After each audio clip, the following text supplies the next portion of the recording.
সংস্কারের ধারক বাহক জন্মদাতা হচ্ছে বিএনপি। বিএনপিকে সংস্কার শেখাতে হবে না, বিএনপি সংস্কারের জন্ম দেয়। একইভাবে দেখেন 31 দফার মধ্য দিয়ে আজকে আমরা নতুন করে মানুষের মধ্যে নতুন আশা জাগিয়ে দিচ্ছি। তারেক রহমান সাহেব তরুণদের জন্য, যুবকদের জন্য, মহিলাদের জন্য ওই 31 দফার মধ্যে এমন কতগুলো বিষয় নিয়ে এসছেন যা বাংলাদেশের ভাগ্য পরিবর্তন করে দেবে। আজকে আমরা কিন্তু জানি যে আমাদের এই যে তরুণ ছেলেরা বেশিরভাগ বেকার, তাই না? চাকরি নাই, বাকরি নাই, ব্যবসা বাণিজ্যের সুযোগ নাই, তাই না? এটাকেও কিন্তু অ্যাড্রেস করে আমাদের তারেক রহমান সাহেব 31 দফার মধ্যে এসেছেন। সেখানে তিনি বলেছেন কিভাবে তিনি তরুণদের জন্য 1 কোটি চাকরির ব্যবস্থা করবেন, ঘোষণা দিয়েছেন তিনি।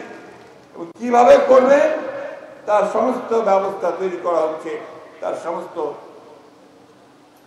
ওই যে সমস্ত কি পদ্ধতি করা হবে সেগুলো করা হচ্ছে। কৃষিতে, শিল্পে, বিনিয়োগে, বিভিন্ন ভাবে প্রতিটি জায়গায় আমরা কি করে নতুন করে আমাদের সন্তানদের জন্য নতুন সংস্থান তৈরি করবো সেই ব্যবস্থা করছে। আজকে কিছু কিছু মানুষ চেষ্টা করছে নির্বাচনকে ব্যাহত করবার জন্য। আপনারা জানেন যে অনেক চেষ্টা হয়েছে আগে, এরপরে লন্ডনে একটা বৈঠক হয়েছে।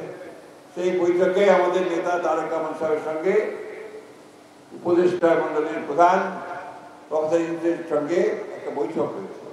সেই বৈঠকে নির্ধারণ হয়েছে যে আগামী বছর 26-এ অর্থাৎ আর 4 মাস পর একটা নির্বাচন হবে। এই নির্বাচন হবে শুনে দেশের মানুষ আশ্বস্ত হয়েছে যে এই নির্বাচনের মধ্য দিয়ে তারা একটা গণতান্ত্রিক পার্লামেন্ট পাবে, গণতান্ত্রিক সরকার পাবে, জনপ্রতিনিধি পাবে। এখন তো কথা বলার কেউ নাই তাদের পক্ষে, আমাদের জনগণের পক্ষে যে কথা বলবে তারা নাই। এখন কি আপনার আমরাই দেশ চালাচ্ছে, তাই না? ওই যে সেক্রেটারিয়েতে বড় বড় সেক্রেটারি, অ্যাডিশনাল সেক্রেটারি ওরা সব বসে আছেন, আপনাদের এখানে ডিসি, এসপি, ইউএনও সাহেবরা, তারা না? তো জনপ্রতিনিধিরা কই? ওই নির্বাচনের মধ্য দিয়ে জনপ্রতিনিধিরা সামনে আসবেন, আপনারা সামনে আসবেন। আমাদের দাবি তো একটাই যে আমরা 15 বছর লড়াই করেছি শুধু এই গণতন্ত্রে ফিরে যাওয়ার জন্য।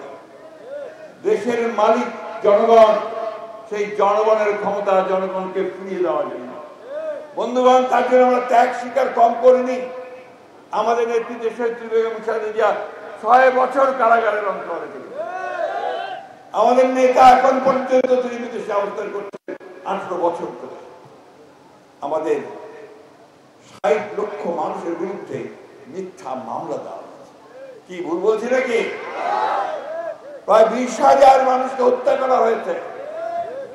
আমাদের ইলিয়াস আলী এমপি সহ 1700 মানুষকে গুম করে হত্যা করা হয়েছে, ঠিক না? এই প্রাইস আমরা পে করেছি। আজকে সেই জন্য আমরা দেশে আমাদের একমাত্র লক্ষ্য, একমাত্র কথা, আমরা গণতন্ত্র ফেরত চাই, আমরা নির্বাচিত পার্লামেন্ট চাই এবং আমরা নিরপেক্ষ নির্বাচনের মধ্য দিয়ে সেটা চাই। খুব পরিষ্কার করে বলে দিতে চাই এই সরকারকে, এই অন্তর্বর্তী সরকারকে, যে আপনি শতভাগ নিরপেক্ষ থাকবেন। আপনার উপদেষ্টা মন্ডলীর সদস্যদের মধ্যে কেউ কেউ কোন দলের জন্য পক্ষপাতিত্ব করছেন বলে বিভিন্ন জায়গায় অভিযোগ আসছে। আমরা এটা শুনতে চাই না, বাংলাদেশের মানুষ এটা শুনতে চায় না। বাংলাদেশের মানুষ সম্পূর্ণ নিরপেক্ষতা চায় এবং নিরপেক্ষ নির্বাচন চায়।